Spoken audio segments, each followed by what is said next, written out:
Game over. Game over. You're gonna need a bigger potion. So serious. I am Iron Man. This is a tasty burger. Welcome to the In Session Film Podcast. Welcome to this podcast review for December 22nd, 2024, and I'm JD Duran. And I'm Brendan Cassidy. Hey, thanks for joining us, everybody. We hope everyone is having a great time preparing for the holidays, however it is that you celebrate. And we are here to talk about a film that I have been looking forward to for some time. I first So saw we are this here to about- celebrate. We do. We are absolutely here to celebrate. Merry Christmas to us. I saw this about a month ago as we Okay. were recording this for the first time. And it won't take long for you to hear how I immediately fell for its spell. And then I was able to also revisit it just a few days ago in preparation for this conversation. Oh, And man, short of I it, wish I did. I had an out-of-body experience. I wish I had the time to give it a rewatch. I've been sitting on this movie for maybe a little over a week now at this Okay. point. I think I gave it a first watch back around the time when we were prepping for our reviews for The Brutalist and Nickel Boys. So I kind of had it Sure. lumped alongside a lot of these other highly acclaimed movies that were getting awards buzz very considerably. And I'll get more into it later, but it is a film I've been sitting on for quite some time. Not as much as you, but I do wish I got the chance to revisit it for reasons I'm sure we'll get into. Yeah, understandable. And I know that you've been doing a little bit more catch up than I have in recent weeks.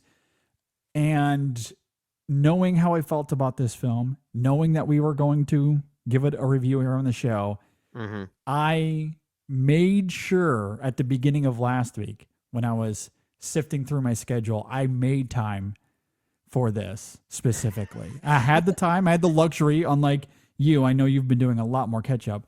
I had the luxury, and thank God I did, because like I said, I had an euphoric experience. Well, it's a pretty euphoric movie. Having only seen it once, I can at least say that about it. Yeah. So this movie premiered at the Cannes Film Festival back in May. It was the first film from India to compete in the main competition since 1994. It went on to win the Grand Prix over there at Cannes. However, the film was not picked up by any country for the Oscars, despite its critical success and winning that Grand Prix prize. Yeah. Which a little disheartening to say the least. A little bit. For me. I am hoping that it can have some sort of drive my car like run this award season. We'll see if it is able to do that. It does feel kind of like the Drive My Car of 2024 in a lot of ways. And I feel like we're seeing that narrative already, given some of the nominations that it has already received in various award circles. I mean, we talked about this when we highlighted the Golden Globe nominations and some of the surprises and some of the upsets here. This film's director, For All We Imagine Is Light, was nominated for Best Director among those, which is really surprising. And that, as we'll talk about, maybe that was a very earned nomination. Yeah, we'll absolutely talk about that. Will this be represented at the In Session Film Awards as well? As we near that? Yeah, absolutely. Spoiler alert there. Spoiler alert, this is a good movie. Yes. All right, let's jump into this. I'm chomping at the bit here. I'm very excited. All We Imagine as Light is written and directed. And look, this is not your typical #JD Tears movie. It's not about fathers and sons necessarily. It's not about grieving and going to the moon. It is not a JD Tears typical experience, but I will say this. I unleashed some hashtag JD Tears earlier today, simply thinking about this movie and listening to the score. That's how excited I am coming into this. And even as I veered us into it, that emotion swelled in me once again, which is why I bring it up here. It was a little unexpected there. So anyway, fair warning if I just randomly burst into tears as we go. I feel like for those who have been loyal listeners of the In Session Film podcast for years, have probably come to expect that at least one time in the year you're going to shed tears on an episode. Yeah, I don't know if I would have guessed that for All We Imagine Is Light, but here we are. We are. Yeah. All right. I love being surprised just as much as you do. For sure. All We Imagine As Light, written and directed by Payal Kapadia. It stars Kani Kuzrudi, Divya Prabha, Chaya Kadam, Haridu Haroon, and a few others that come and go throughout the film, but those are certainly our major players here. If you're not familiar with All We Imagine As Light, in Mumbai, Nurse Prabha's routine is troubled when she receives an unexpected gift from her estranged husband.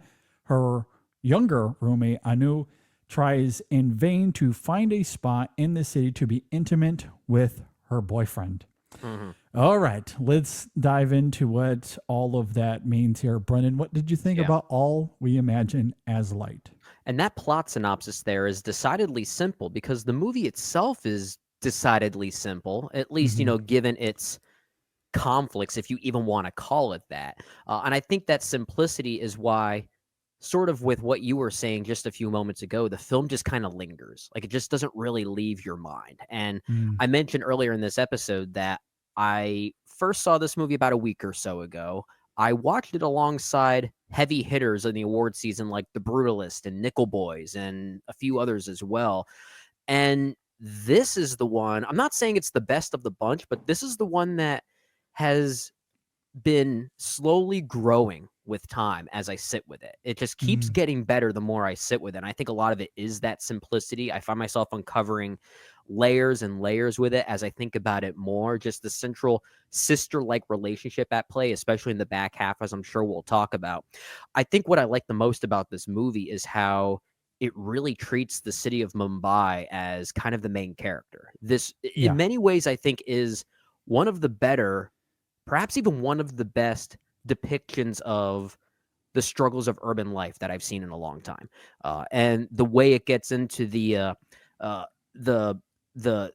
traditions and the I almost like the cultural ramifications of living in an urban city like Mumbai, how that plays a part into these people's lives, I found quite beautiful, honestly. And of course, the filmmaking, as we'll talk about, is very much a part of that as well. The film has a very ethereal vibe to it, even despite that simplicity. There's almost like this heavenly quality to it, especially when it gets to the back half, that I found very hypnotic and very enveloping and very inviting as well. It's very observational. I felt like I was watching a real document of real people, which is probably no accident because, as far as I understand, the film's director, Payal Kapadia, this is her first directorial debut when it comes to narrative features, but I believe she's directed a documentary before this. So knowing that transition, it makes sense that the film feels as real as it does. It almost feels like a document on the city of Mumbai, and I really thought that was very effective. So certainly one of the better, if not one of the best films of the year, and definitely one we will talk about when it comes to the In Session Film Awards. Yeah, you noted how this film has been lingering for you. I can attest to that as well. This is a film that does linger. It's why I was desperate to give it another go before this conversation. And I tell you what, this is one of my absolute favorite films of the year. I adored it's really this good, movie. man. It is methodical. It is internalized and reflected. It is emotionally stirring.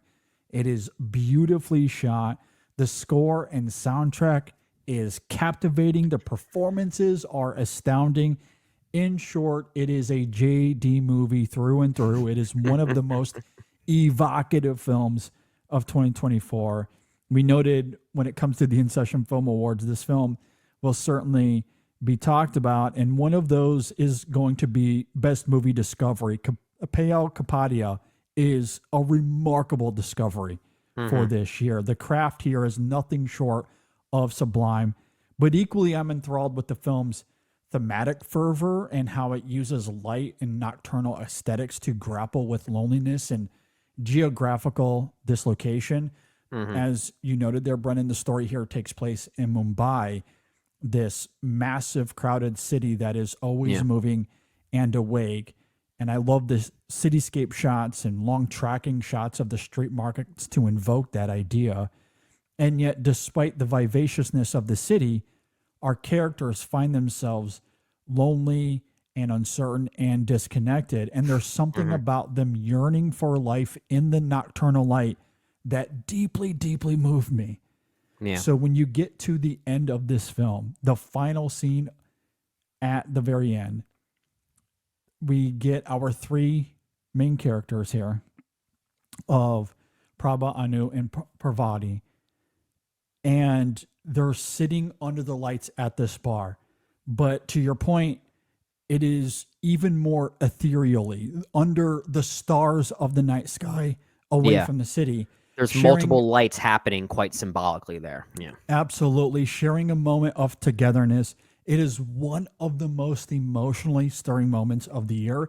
It is symbolically potent, yes, but on a character level, seeing them find a moment of peace and joy, even if it's just for a brief moment, left me on such a high as the credits began to roll. Honestly, it is a very real contender for best scene of the year. It is a great contender for best opening and closing scene of the year as well. And it features one of the best score tracks of 2024. Oh my, that number, needle drop, whatever you want to call it, is one of the most beautiful things I've heard all year. I am with you on that, man. It is so, so good. I have not stopped listening to it. I have not stopped listening to it. Yeah. It is chill inducing. Yeah. It is weirdly one of those moments for me where I walk away feeling, as I noted earlier, euphoric. Yeah. I had an out-of-body experience watching this, especially on a second go-around, because of how this film depicts its characters, how it builds on them throughout the film, and leaving us in that specific moment with that potent symbolism, with the lights.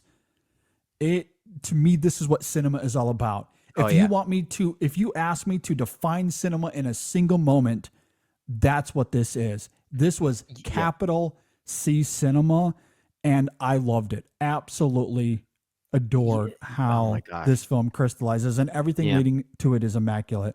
I loved everything about this movie. Yeah, you know a film is working when even just the vibe of it is enough to bring tears to your eyes. Oh my God. Which in some ways, depending on how a filmmaker handles that vibe, could sometimes feel like a cheat in many ways. Like when we just got done talking about Mufasa, we talked about the utilization of Hans Zimmer's score as a bit of a cheat code in that movie to stimulate an emotional response out of you.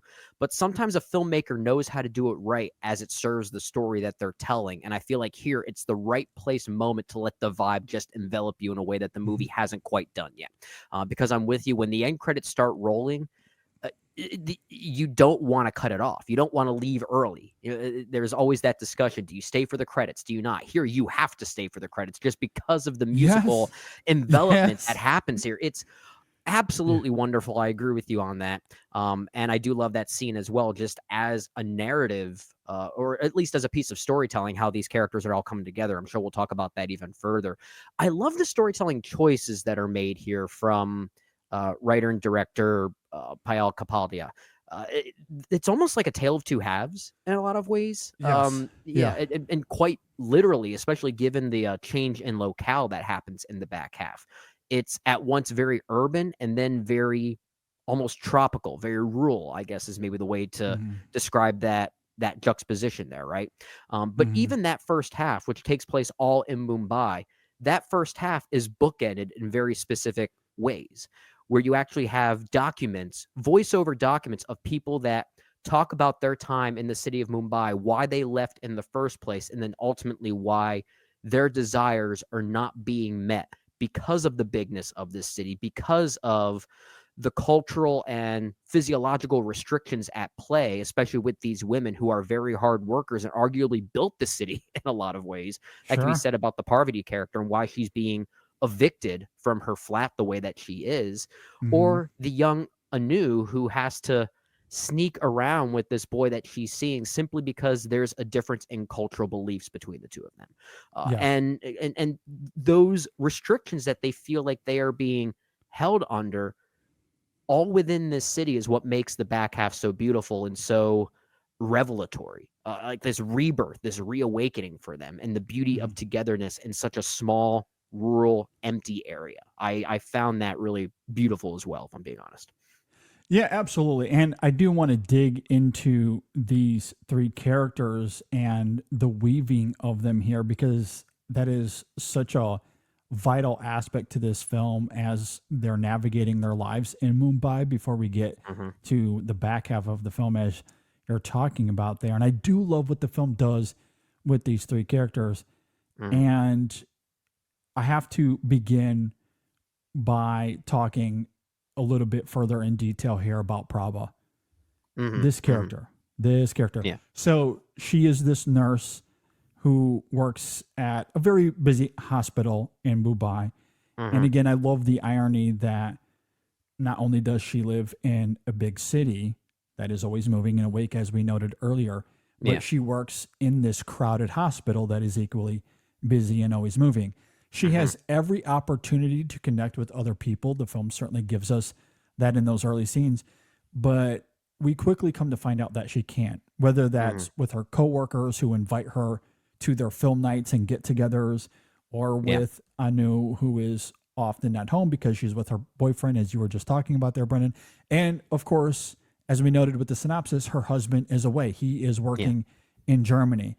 There is a subplot here where she is being romantically pursued by Dr. Minaj, one of the doctors that works there in the hospital. But because she's technically married, she's very hesitant to even engage his presence when they're together. We don't know if she's become a shell of her person because of the grief she's experiencing as it relates to her husband abandoning her, or if she's always struggled to connect with other people for whatever reason. But the film gives us a massive clue when this rice cooker arrives out of nowhere to her apartment. There isn't a name on the package. However, it is postmarked from Germany. So it is inferred that it is from her husband. Yeah. And boy, does that have quite the effect on Prabha. And what is one of the very best scenes of the year, in a darkened room where light, and given the framing and emotional underbelly of the scene, one might assume this light is imagined, but light nonetheless hovering over this rice cooker. Prabha sits on the floor next to it and embraces it passionately in this blistering moment of catharsis. It is utterly breathtaking to watch. She's a very stoic woman, dislocated from others around her. Yet in this moment of isolation, we see her full of deep pain and longing, and it says everything we need to know about her. There's no dialogue, no narration. It is just performance and framing and lighting. It is exquisite filmmaking and so emotionally enthralling. And another scene to highlight and complement that journey here with Prabha, because she very much sticks to that that stoicism throughout the film. But there comes a moment quite near the end where she helps save a man, I'll say vaguely, without getting into too many spoilers. But what happens in the aftermath of that is this extraordinary moment where she might, let's say, imagine a conversation. I feel like we can call that a moment of magical realism. It's a moment of magical realism. And man, that proves to be an incredible catharsis as well. I don't know, Brendan, if there was a character that I fell in love with more this year than Prabha. I wanted to give her a hug at every turn in this film. She broke that's my like the heart. best praise you can give to any performer, right? Yeah. They gave us the most huggable character of the year. I like the way this film evokes that loneliness in the character, that feeling of being abandoned, and how the cityscape accompanies that from a symbolic and broader storytelling perspective is quite incredible. So yeah, Kapadia's direction is certainly a big part of it as well. But Connie Kuzrudi's performance here, and you want to talk about one of the most overlooked performances, one of the best performances of the year. It is this one. It is internalized. Again, it's very reflective, which is why it's maybe not in the awards conversation because it's not loud. It's not theatrical by any stretch of the imagination. Quite literally reflective too, as you're talking about with the actual physical reflection happening on screen. But there are so many scenes here where the camera, regardless of what happens prior to the camera moving to her, will see something take place. She sees something, or there's an exchange of dialogue, whatever it is. Kapadia will swing that camera to Kuzrudi, and you get this lingering shot of the pain and isolation and loneliness in Prabha, and it is devastating. It is so devastating. Again, I wanted to give her a hug at every turn.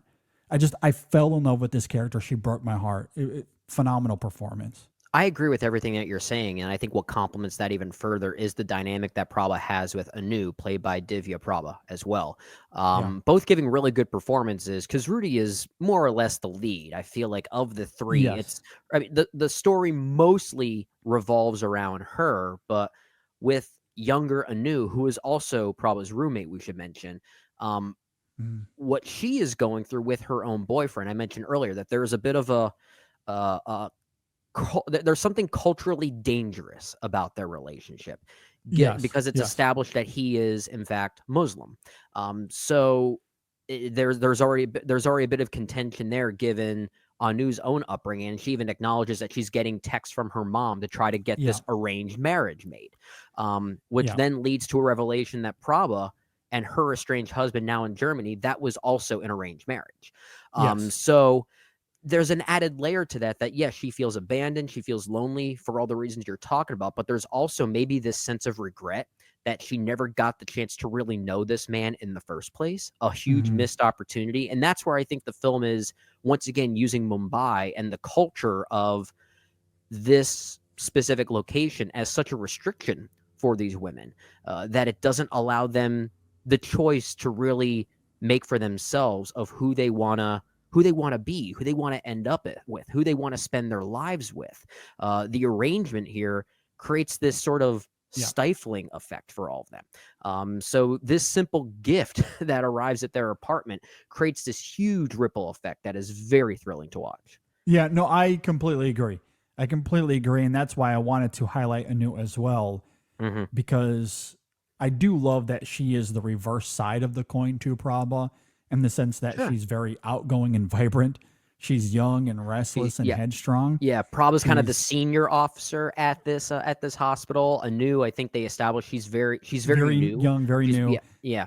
I love the scene with her working behind the desk. She's just clearly bored, passing the time, using the stethoscope to just listen to everything around her. It's actually kind of cute, if I'm being honest. Well, and again, I guess since we're down this rabbit hole already, I do want to get back to her and her characterization here in a moment. But since we're already on that moment there, just as a moment of direction here, and I guess in a sense, this actually does tether to what I'm about to get into in the film's overarching themes of loneliness.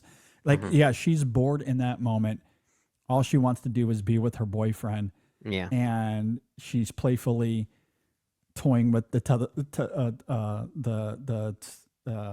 stethoscope. Stethoscope. Thank you, God. Yeah. We're I was gonna say your wife's a doctor. She should be able to train you with those. Yeah, she has three of them sitting out there in the other room.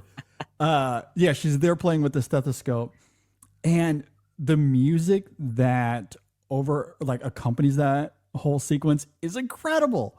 It is It's strange. It's strange. So good. I couldn't place it. It was a kind of a head scratcher, but I love that about it. I do have it here listed. Okay. And maybe I'll get to that here in a little bit because spoiler alert, there's a very real possibility it shows up for me for best use of song when we get to the Essential Film Awards as well. Because it plays a couple of times throughout the film. Yeah. It's very jazzy piano motif. Is that the one we're thinking of? It acts as a theme for Anu early on. Because again, the film is wanting to express that vibrancy in the character, right? She's young and restless and headstrong. She's kind of jittery by comparison. Like the music she's not afraid to express her sexual desires and romantic freedoms to the point that she's being gossiped about at the hospital, right? She's disconnected in a very different way. The gossiping is indicative of how her peers see her as perverse. But to your point earlier, there's also this cultural divide and that she doesn't want this arranged marriage. She just wants to be with a boyfriend. But because of cultural norms, they have to sneak around, as you were talking about. And it goes on to evoke how she also has this sense of loneliness. It isn't one of melancholy, although there are a few times where she does get emotional, but mostly she's stuck between her convictions and the social customs that are trying to undermine them.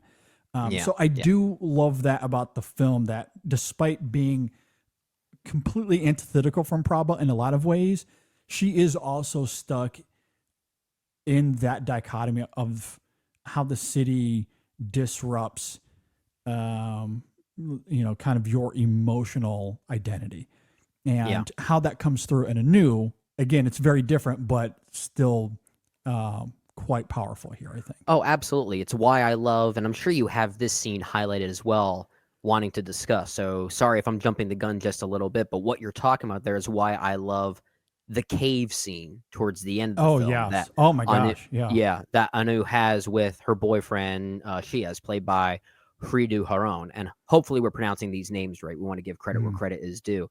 But they have this moment together where Anu even has a line of dialogue that speaks to everything that you're talking about. I think she says something like, they first see a carving of a woman in this cave. And Anu comments on it by saying, it's like she's been stuck here forever, like she's waiting for something to happen. Now, that's not subtle. In fact, a lot of the lines of dialogue here are not subtle, but they don't necessarily need to be subtle. That's not a bad thing. But they almost feel like a form of prayer, which I think complements the film's ethereal tones that we're going for. There's something weirdly heavenly about this experience. And that in a moment like that, given their respective situations, sometimes that literalization and how they react to things does come off like a form of prayer, which usually does come off a little bit more literalized than maybe it would otherwise, right? And I think that reaction is quite beautiful. So it's why that scene, I think, is a great compliment to everything that you're talking about there, too. Yeah, absolutely. I mean, we haven't talked about Parvati as well, who is a close friend to Prabha. And she completes the trio of our central characters here. But to your point, though, since we're already here, I do love how the film weaves all three narratives into one seamless observation on the polarity between longing and memory and the mosaic of city life. It's all funneled through rich, poignant symbolism of finding light in the dark.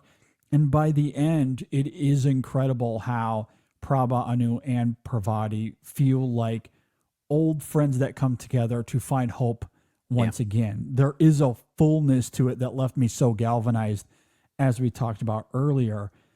And you're right, it isn't subtle. It isn't subtle. The seaside village we see in the back half of the film and in those final scenes, it is an oasis away from the manufactured and artificial bustle of the city. It's only in the natural graces of the wind and the waves, and of course the light, including the stars this time, that's where they find peace. Yeah, what is this, a Terrence Malick film? In a lot of ways, it does feel as if Malick was an inspiration here. I have no idea if that is the case or not, but there are certainly Malick qualities for sure. And I just love how night becomes this magical space here where messages from what seems like other dimensions or other times and place, they come through, such as that moment in the cave scene as you're talking about. And I do really love that about this film. The voiceover narration, or how many of these scenes are structured, how the dialogue is rendered here, it is meant to evoke something deeply human and deeply emotional, even if it isn't subtle. Sometimes it is, sometimes, such as the cave scene, it certainly isn't. But that's what I love about the filmmaking here. Another one that comes to mind for me, and you were actually mentioning it a moment ago, briefly, in terms of the dichotomy between Anu and Prabha, as far as, you know, how they feel about romanticism, or at least their experiences. Maybe not how they feel, but their experiences are certainly very different. I can't help but think of that moment where they're both lying in bed. Of course, lights from the city are shining through the window frame. They're lighting them there in the moment. Very astute filmmaking. And they talk about that polarity of their romantic lives. Prabha talking about her husband, and Anu talking about how she can't fathom living her life that way. It's incredible. And I love how that sequence ends with Prabha talking about her husband, and we move away from the bedroom there, and it's just a series of establishing shots of the city. We just get the backdrop of the city and what that symbolizes. You're right. The city is a character here. And Absolutely. you think about what the film is trying to evoke regarding the city and what it takes away from you, where it leaves you, how it leaves you disconnected. For her to talk about her husband and what that experience was like, what that relationship was, and you coupled that with images of the city, a city that did leave her broken and abandoned. Man, subtle or not, man, that, to me, that is beautiful filmmaking. It really I loved that touch here. Yeah, it really gets into this idea that just because you're relocating to a place that has more people and more opportunities doesn't mean you're going to leave that loneliness behind. Sometimes it's actually easier to find yourself lonely the more people are around you, because it's easy to find that as like a hiding place, right? And this movie very much visually depicts that, literalizes that in a way that I still found very beautiful. And as you were talking there, JD, I was trying to look this up, if director Payal Kapadia was influenced by Terrence Malick, and I couldn't find anything there specifically. But guess who she was influenced by while making this? And it actually makes even more sense now that I think about it. It was one Wong Kar-wai. Wong Kar-wai. Yeah. I found an article totally. where she talked about her experience first seeing his film Chungking Express. Oh, there you go. And that being a huge influence on her. And yeah, I absolutely see that in her own way. Certainly not a form of mimicry, but those vibes that we've come to love from Wong Kar-wai, I could sense that in Kapadia's filmmaking for sure. Yeah, for sure. And I do love how those influences evoke so much sensibility here, emotion. The cinematography is quite exquisite. I love how she uses the camera in this film. The detail in this film, I do think, is exquisite. I mean, the use of light, how it emphasizes the character's emotional volatility. Yeah.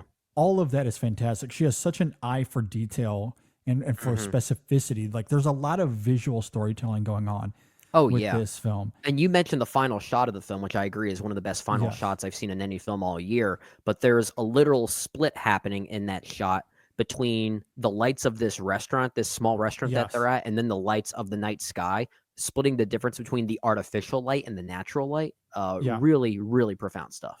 Yeah, they're next to the sea, away from the city. And it's such a powerful moment symbolically and emotionally. I absolutely love it. You know, and again, going back to how she uses light in this film, that's a motif she comes back to often. I talked about how, like, the rice cooker moment when Prabha embraces it and gives it this like this warm hug. It Mm-hmm. is such a breathtaking moment. And again, the use of light, right? Because it's almost heavenly. It is Yeah. ethereal where she's in a dark room and the only light that we see there is hovering over her and the rice cooker Mm-hmm. with darkness all around them. Like it's like heaven is shining a light on that moment. It really is quite incredible.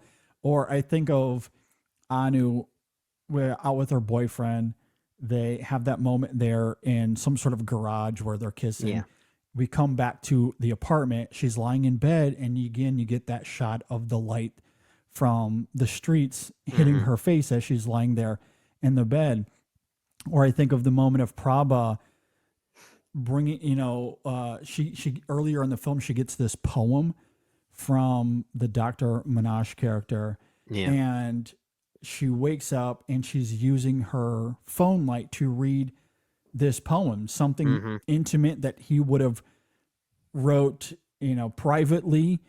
Yeah. And in this, it becomes this intimate moment. And I do Yeah. find it interesting that it is in the immediate aftermath of the package arriving at her house. Right. So Mm-hmm. like something had stirred up in her when that rice cooker shows up. She's thinking about her estranged husband once again. And then she goes to read this poem using the flashlight. Like, and that is a motif that we see a lot throughout the film. It is, Yeah. again, it's exquisite. The filmmaking here is absolutely incredible. And I like how in situations like that, the film does go out of its way to avoid what could be seen as traditional conflict in any other film, maybe like this. The way that Dr. Manoj, I believe his name is, pursues our lead here of Prabha. In any other film, I think they could have depicted that as kind of like questionable and dangerous and kind of ugly and predatory, like in a way. But honestly, it's actually kind of sweet. Like the film has this underlying sweetness to it, but that's what makes the physiological restrictions of Mumbai all the more devastating, and how those restrictions are placed on these women given their respective situations. That even this potential sweetness, this truly romantic gesture, is something that cannot be acted on. And I found that really potent as well. Well, and that's certainly one of the bigger dramatic influences on the film. Again, going back to Prabha and how I find her just so Yeah. heartbroken here because she is technically married and she does stick to her convictions in that, but it's clear that she's been abandoned for a long time. She is experiencing some sort of deep pain and suffering and loneliness as a result, as we talked about earlier. And we do go to that often. I think about that moment, the package arrives, right?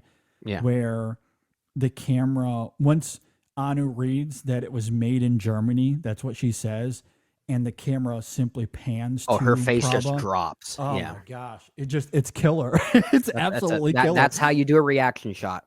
Oh, it's so good. There's another moment earlier, or actually sometime later after that, where Prabha is with Parvati, and Parvati, who we haven't talked about a whole lot here, but as she's experiencing her own drama, she notes to Prabha at one point, "We're better off being alone, you and I," because Parvati's husband had died some time ago, so she is living alone as well.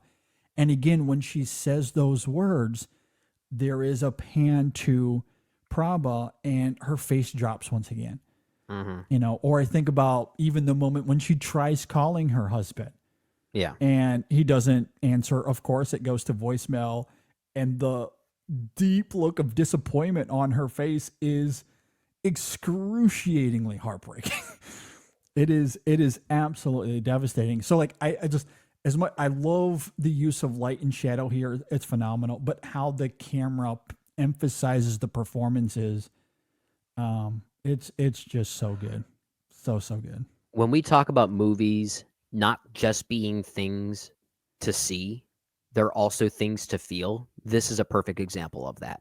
Yeah. One of the most deeply felt movies of the year. One of the most, if 100%. not the, like, I don't know if this will end up as like, let's say, I still have to do the exercise. I don't know if it's my favorite movie of the year or anything like that just yet, but it's certainly the most humane film I think I've seen this year. Yeah. And like I said, I've been sitting on it for a little over a week. In fact, for a little bit of inside baseball here, JD, we had to turn in our in-session film awards for our staff nominations that we just revealed a few days ago as we're recording this, and we took part in that.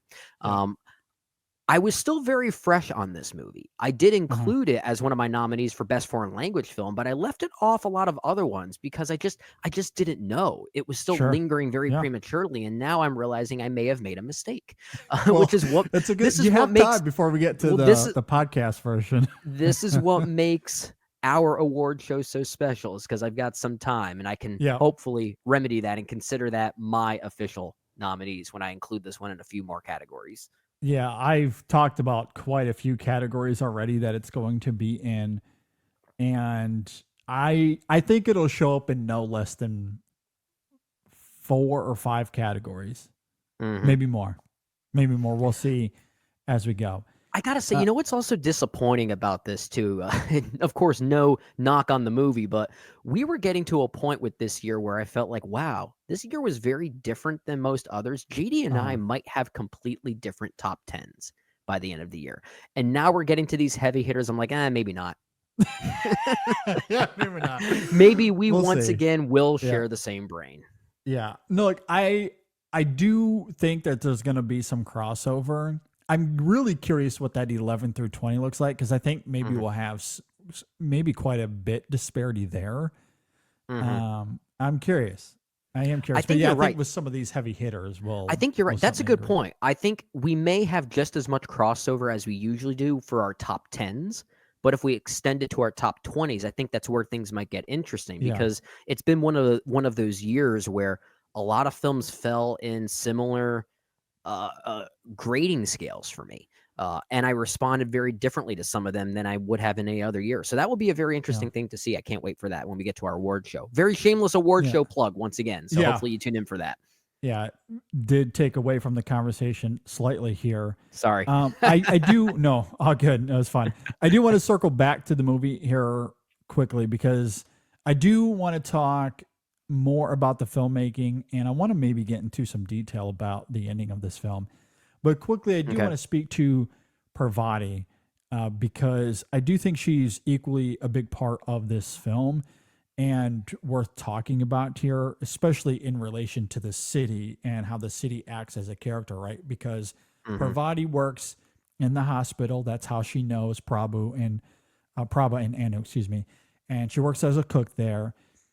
What we come to find out about her is that she's about to be evicted from her apartment that she's lived in for, as she notes, 22 years because of good old classic gentrification.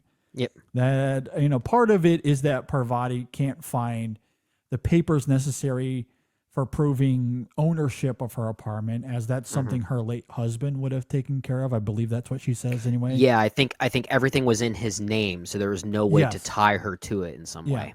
But the real monster is brazen gentrification. So brazen that the construction sites in the area have a billboard that says, "Class is a privilege reserved for the privileged." Wow. So probably, I mean, JD, right? Probably the most subtle thing we've seen all year. Exactly. Very, very subtle. So Parvati's loneliness, again, circling back to that here, because that is such a central theme. Yeah. It's a little bit of a middle ground between Prabha and Anu, in the sense that it isn't an internal conflict. We do see that she has some fun personality similar to Anu. But at the same time, she exhibits heartache that is born out of having to leave your home after decades of it being part of your identity. Yeah. And how that comes through in the performance, I think, is poignant as well. And that is important to bring up, not just because of how loneliness and how that's tethered to the city, how that takes something from you, how it breaks something from you, as we talked about earlier. That is a huge motif to the first half of the film. But as a result of her having to leave the apartment, she decides to move back to her village. And that's what leads to the narrative turn to the back half. So wanted to bring that up. I think all of that is very seamless here. Yeah, very again, balanced characterization here. I agree. Like how the film weaves all three of those narratives together. There's so much individually with all three of them that they feel fully realized characters that are dealing with their own problems, but how they're all funneled together, I think is also brilliant. Like the film gets to have its cake and eat it too in that regard. Yeah, yeah. You have three individual characters, and yet together it's almost like they're this one embodiment of a centralized idea. Yeah. So they almost feel like their own three-headed character in some ways too, by also still feeling very separate from each other, which is really, I feel like that must be hard to pull off. So that's very effective as well, for sure. For sure. Maybe some spoilers here, because I do want to talk about the ending to this film a little bit in some detail.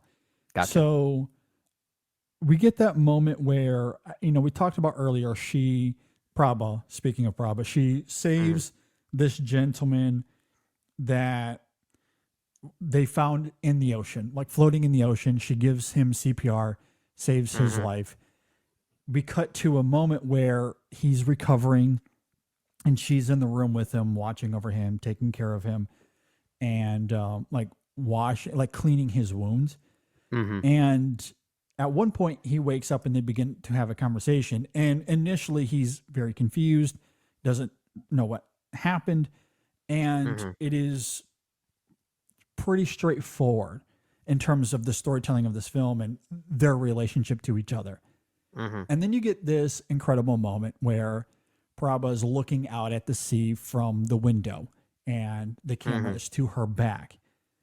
It's there where the magical realism of the film inserts itself. So I do like the subtlety there where she turns around and begins to have a conversation with this guy that as if he is her husband, right? Yeah. And that dynamic I think is absolutely fascinating. And to your point earlier about the dialogue here, and again, regardless of how subtle or unsubtle it is, how effective it is, because there's a moment where he says, "I was blinded by the light. In the darkness, you try to imagine light, but you cannot. I thought of you. I wanted to reach out to you." To which again, the camera pans to Prabha as he finishes that line of dialogue and he starts kissing her arm tenderly. Yeah. And we see her just deeply become unglued there in the moment. And then the camera cuts to the ocean where, and again, it's kind of the reverse of what we said earlier when she was talking about her husband to Anu, and you get the cityscape shots and what that symbolizes. Here it is the antithesis where it cuts to the wind and the waves of the ocean and the natural rhythms, the natural beauty of the landscape, to which she says to him, "Stop, I don't ever want to see you again." And it's just this beautiful moment of realization and taking ownership of your life and taking on a completely new identity. And the music that accompanies that as well is so good. It's great. So good. It's just a breathtaking moment in this film. And what immediately follows that is the final scene of the movie we mentioned earlier with the night sky. You get the bar and the neon lights there in contrast to the stars overhead. That you get the actual reconciliation that it was building towards. And even you think about the dynamic that Prabha has there with Anu, where she addresses her boyfriend that she had still been sneaking around with, even as they were there at the village. She calls him to the table. They begin to have a conversation. She asks where he is from. And Prabha says something to the effect, "Oh, I've been there before. It's beautiful." And the last line of dialogue, "It's very beautiful here too." And then you get this extreme wide shot in contrast of the stars in the bar, as we noted earlier, with that incredible score that kicks in. And I think that's why the emotion of that final shot is so powerful to me, because my heart was so broken for her. She gets this moment of epiphany and it does change her. Like that final moment, you do start to see hope show some sort of light there, pun intended. The filmmaking gorgeous. The filmmaking trickery to make you feel some type of emotional response there earns the right to do that, given everything that it was building towards. So it's the right placement for that there. And I do agree with everything that you're saying. I think everything there is really powerful, and it showcases that Prabha's quote unquote conversation with her husband. As we know, it's a form of magical realism, as we've been talking about. It's very tricky. You don't really realize that it's magical realism at first. You think that maybe she's just talking to a man that doesn't know who he is, given his accidental circumstances, and maybe she's going to use this as an out in a way. I like that the film plays with that uncertainty and then kind of pulls the rug from under you even further, which I really appreciated the tricky nature of that. But it does seem to suggest, especially with regard to that final line of dialogue, probably one of the best final lines we've seen in any movie all year. I think it's pretty clear that these women might not go back to Mumbai. I feel like they're staying put. This kind of feels almost it kind of feels like a way of finding home in a way. And even though that's not explicitly told to us, I think that's very much inferred. And but I think that's what's neat about the movie, is that depending on your headspace when you watch it, maybe you might view it in a more cynical way. And I think that interpretation is still pretty much open, that perhaps if they do go back to Mumbai, which is where their lives still are, things will resort back to the way that they were. And that's an unfortunate reality. So I think the film does have that open-endedness by the end, which I do appreciate. And it allows for repeat viewings to add new layers for sure. Yeah. I think that's what's so beautiful about the ending as well, is I still think, as conclusive as it is, it's still quite interpretative as well. Yeah. I do think that the film, obviously, it invokes a sense of hopefulness that is incredibly galvanizing, as I noted earlier. And it's very full, it's rich, it's powerful. However, I do think there are some fascinating questions as it relates to how fleeting this may or may not be. We know Parvati has moved to the village. We really don't know where things are going to lead for Prabha and Anu. Maybe they go back to the city. If they go back to the city, there's going to be a transition for Prabha, especially in terms of this new sense of identity that she's found for herself. Maybe she does get together with Dr. Minaj. I don't know. It's certainly possible. Or if there's another romantic opportunity that comes along, maybe she takes it. It does feel as if that's the direction her life is now going to take. And as it relates with Anu and her parents, that's still an unresolved matter. We don't really know. But we do know that she's connected with her boyfriend even more deeply, more intimately, as we see there with the ending of that cave sequence, which is really great as well. Like that connection, that bond is it's beautiful. It's very intimate. It's really beautiful. Yeah. So even if they do move back to the city, it does feel as if their lives have been solidified in a different way. They do seem more authoritative now if they were to move back to the city, where they're not going to let these restrictions guide them as much as they were before. There was definitely a timidity in these two women specifically that wasn't there by the end. So they definitely, it's definitely an arc that we're seeing happen here. And it's certainly well told and well shown to us as well. But to your point, there's also a possibility that they do stay, going back to the very opening of the film. And again, maybe like the ending of this film is going to be a contender. Spoiler alert, it's on my ballot as it stands right now for opening and closing scene of the year. Might be on mine. Yeah. The ending of this film will be there as well. But the opening of this film, I think, is also great too, where we get these tracking shots of the streets of Mumbai at night. The city is alive. You get all of the street vendors and all that sort of stuff. And it's accompanied with voiceover narration. And one of the lines of dialogue we get there is, I've lived here 23 years, but I'm afraid to call it home. There's always a feeling I have to leave, which I think poignantly denotes exactly what you're talking about there. These characters have lived here forever. Do they call it home? Maybe not. There is a feeling that they have to leave. We do see them leave at one point. Maybe that is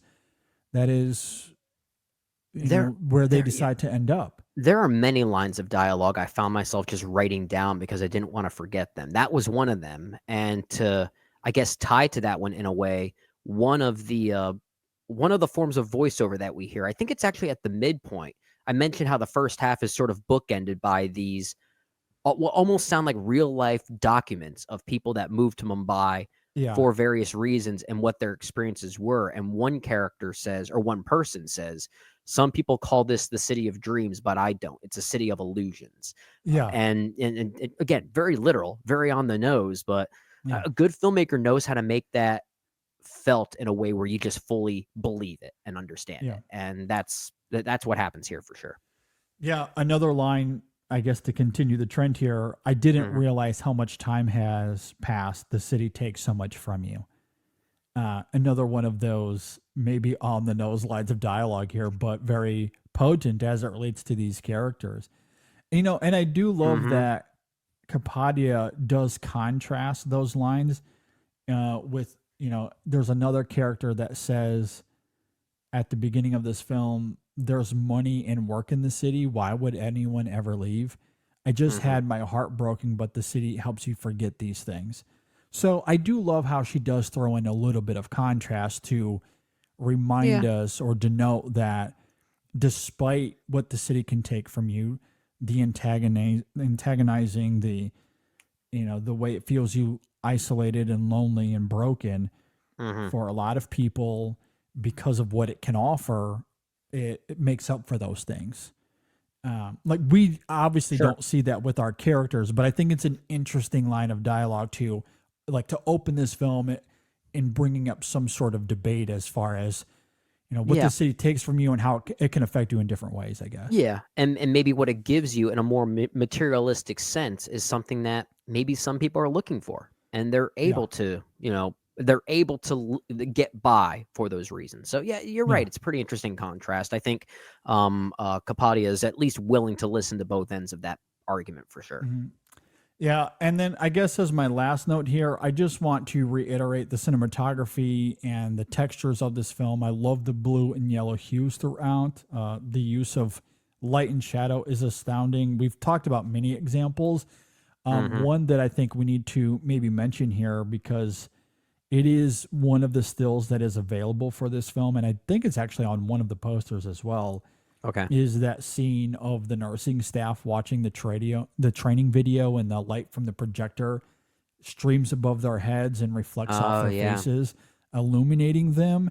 Yeah. I think is such an evocative moment here as well. There's just so many moments here where light, regardless of where it comes from, it just hovers. It hovers over these characters in a very specific way that I just find really gorgeous. Yeah. The cinematography here by Ranabir Das. Just wanted to call that name out there. Credit where credit is due. Really great stuff. Yeah, really, really fantastic. I think we made it clear this is a good movie. Yeah, good movie. Turns out. Yeah, this is a really great film. I don't know. Is this streaming anywhere, or is it just like in limited theaters? That honestly don't know. Very good question. I don't think it is streaming anywhere, as far as I know. Okay. And as I have IMDb open, let's see if it has even a release schedule. Because I know it must be playing in limited release in some capacity, but I don't know exactly where. If it's just one of those situations where it's playing in New York and LA only right now. So I'm not really sure. Yeah. I'm trying to look this up in real time, so I don't really. Yeah, it's kind of hard to decipher this, but sure. I didn't really look it up much either, but I guess as he looks that up, just to reiterate though, whenever you get a chance to see this film, I highly encourage it. It is such a gorgeous movie. Again, it left me on this remarkable high that very little films have been able to replicate this year. Like my heart was so broken for these characters. I love them. I mean, as I put this on a few days ago to give it a rewatch for this, I was like grinning ear to ear excited. I was thrilled to get back into this world. Because movies. Get back into this world. And yeah, like it is that cinematic euphoria that it makes you fall in love with movies. That's exactly what this film gave me. Yeah. And I was ready to get back to these characters and experience them once again. I love it so much. The filmmaking is certainly a big part of it. You know, the musical choices, the cinematography, all of that stuff. And again, these performances, Connie Kuzrudi is phenomenal here. I mean, one of the best performances of the year. Just full stop. One of the best. Yeah. And as you were talking there, rather, I cannot find anything about its release. I know it was released in limited, apparently in mid-November, but that doesn't really give us any answers as to whether our listeners can check it out anywhere. I did go on my Fandango app to see if it's playing anywhere near some of my more art house theaters, which, again, a lot of them near the Philadelphia area. If it's going to be playing in any urban areas, it makes sense that maybe it could be that, and I don't see it anywhere. So honestly, I don't know. I don't know where our listeners can check this out, but I hope that they can soon. Yeah, I think what is this? Who the distributor for this in the United States? Wasn't this Janus Films? Janus. Yeah, I think I was trying to look that up here. Yeah, I don't know. I'd have to look at, maybe there's an email where they expand on that. I don't know. Yeah, I don't know. But whenever they do make it available, please go and see it. It's very really good. fantastic. Yep. And even though I've called out Kuzrudi here quite a bit, because I do think it is one of the best performances of the year. Divya Prabha, I think, is also very, very good. I love her performance. I love the playfulness of it. She's fantastic. You know, we talked about how the camera captures the emotional weight of Prabha and Kuzrudi's performance. There's also a really great moment with Anu when she is on this train and she's trying to, again, sneak away to this house. It's her boyfriend's uncle's house, I believe. Yeah. Because it was going to be open. There was a wedding going on. And she's on the train and she gets a text, spoiler alert, I guess. She gets a text that because of flooding in the area, the wedding's called off, so the house isn't available anymore. Yep. And again, you just get that lingering shot of heartbreak there on the character that I think is just fantastic. So, yeah. But good again, like the playfulness and the vibrancy she brings to the character is phenomenal as well. Yeah. Really great movie. I cannot say enough good things about it. Do really love it. If you agree or disagree with anything we had to say here, you can leave a comment below if you're watching on YouTube. If you're listening on Apple Podcasts or Spotify, hit us up on social media, Facebook, Twitter, Instagram. You can email us in sessionfilm@gmail.com. We have a review for Mufasa that is up and available right now as well. We were able to get that up over the weekend. So you can go and check out our conversation on Mufasa. And the main show this week, we will have a bunch of catch-up reviews. We're going to be talking about all kinds of films. So you're going to want to be on the lookout for that as well. I think we're going to get to The Order, The Last Showgirl, Smile 2, I believe. The documentary Dahomey, I believe we're going to talk about, and a few others as well. So be on the lookout for that. The next couple of weeks on the main show, we'll have some catch-up homework. A lot of wrap-up activities happening here. Absolutely. All right. Well, with all of that said, thanks for listening, everybody. Thanks for watching. We'll see you next time on the In Session Film Podcast. I just want to give Prabha a hug. That's all I want to do. Movies are good.